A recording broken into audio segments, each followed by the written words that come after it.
বেশ, সে অনেক লম্বা গল্প। এটা যে আপনারা একটা সুন্দর নামকরণ করেছেন 16 আনা, এটা আমার প্রাপ্তি।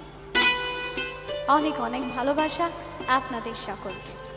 আসলে যে প্রতিযোগিতা থেকে আপনারা আমাকে চিনেছেন, সেখানে আপনারা দেখেছেন সময়সীমা খুব ছোট্ট থাকে, এবং আমাকে একদিন বলা হলো যে তোমাদের যে এইসব পালা কীর্তন হয় তার মধ্যে থেকে তুমি একটা গল্প বলো। এবার সেই গল্প আমি 3 মিনিটে কেমন করে শোনাই। তাই এই নৌকা বিলাস থেকে একটা খুব মজার কথা, কিন্তু খুব গুরুত্বপূর্ণ কথা, যা আমাদের ভক্তদের জন্য প্রযোজ্য, যা আমরা প্রতিনিয়ত ভগবানের কাছে দেওয়ার চেষ্টা করি, সেটা হলো এই 16 আনা। সারাটা জীবন শুধু এই চেষ্টাটাই চলে যায় এই 16 আনাটা দেওয়ার জন্যই।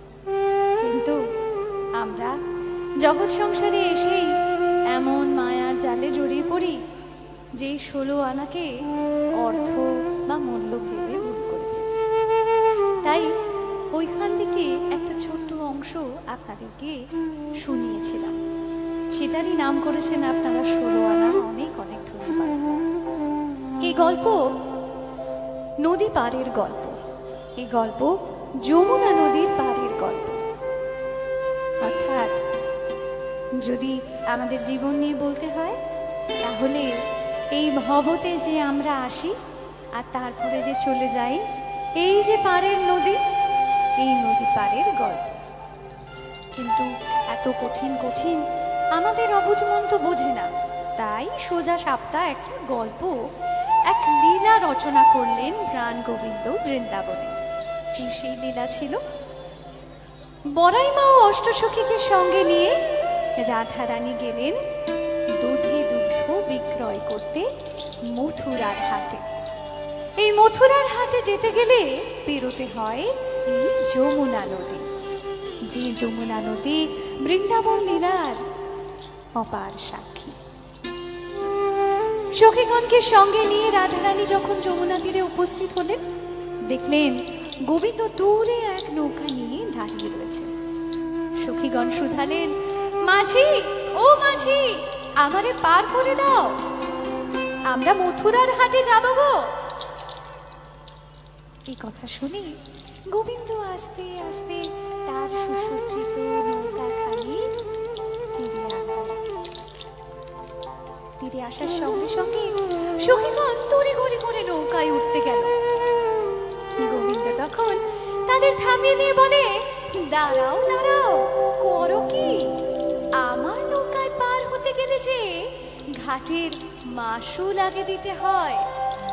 এই মাসুল কি জানেন? এই মাসুল হলো নিজেকে ভক্তি সংযোগ করে গোবিন্দকে সমর্পণ করতে, তবে তিনি পার করেন।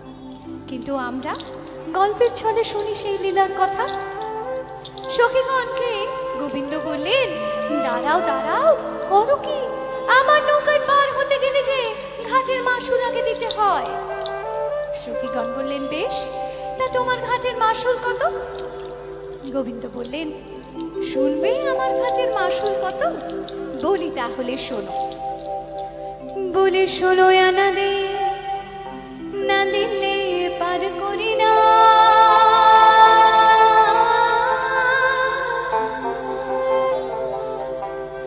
বলে 16 আনা দে, না দিলে পার করি না।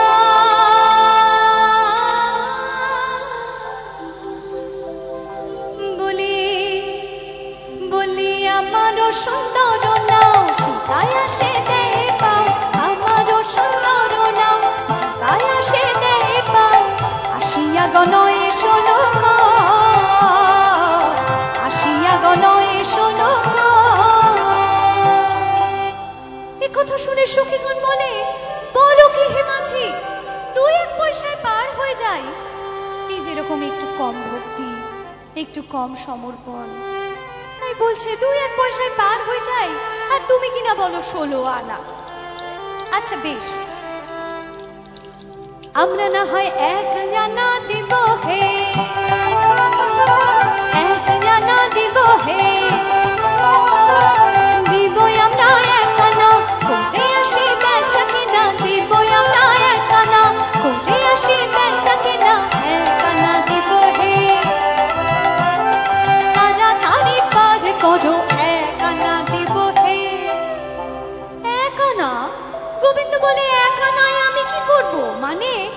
একা নায়ে আমি কি করব? সখীগণ বললেন 1 আনা, আর গোবিন্দ বললেন একা নায়ে। তাই গোবিন্দ বলছে 1 আনায় কি নাও চালানো যায় গো? তাহলে আমি তোমাদের 1 আনা নিয়ে কি করব? আমার 1 আনায় নাও চলে না, 1 আনায় নাও চলে না, দুজনায় নাই আসলে 1 আনায় নাও চলে না, দুজনায় নাই আসলে 1 আনায় নাও চলে না। বেশ, আমরা তাহলে 2 আনা দেব। মাঝি বললেন না, 3 আনা, তাতেও হবে না। আচ্ছা বেশ, আমরা না হয় 4 আনা দেব হে, 4 আনা দেব হে, সখীগণ মিলে 4 আনা দেব হে, সখীগণ মিলে 4 আনা দেব হে।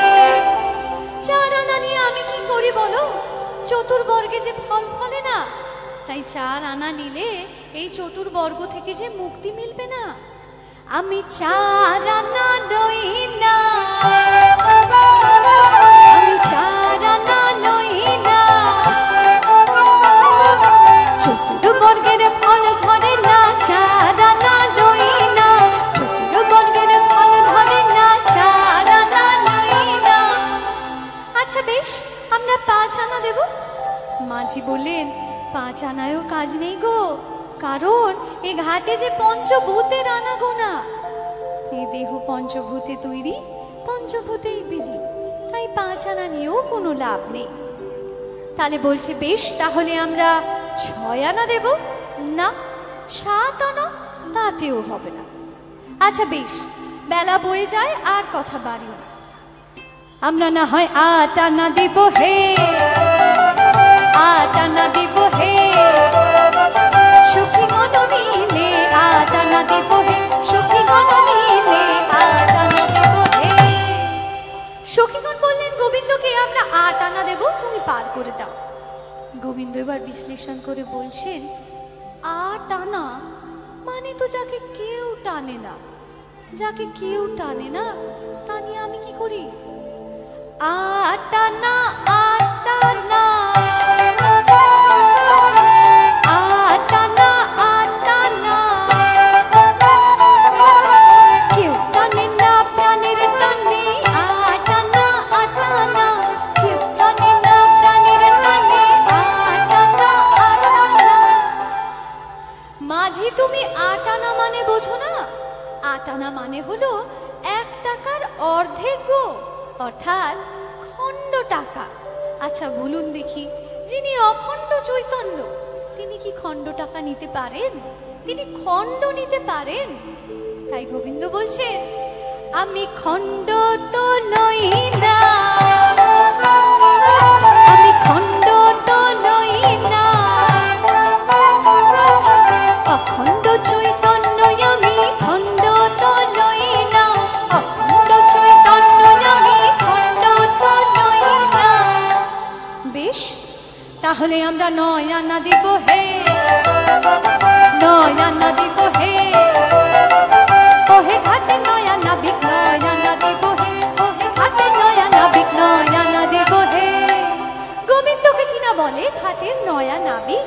তাও কি কখনো হয় যে যুগে যুগে পার করে আসছে সে কি 9 নাবিক হতে পারে? তাই গোবিন্দ হেয়ালি করে বলছেন আমি 9 না, আমি 9 না, 9 না, আমি 9 না, 9 না, বহু যুগের পুরানা 9 না, 9 না,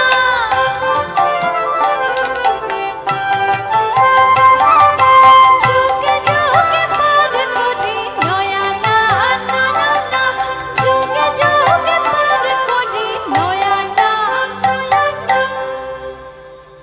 সত্যি করে বলো তো মাঝি, তোমার ঠিক কি চাই? যাই বলি তাতেই বলো হয় না। তাই এই যে এতগুলো কথা বললাম,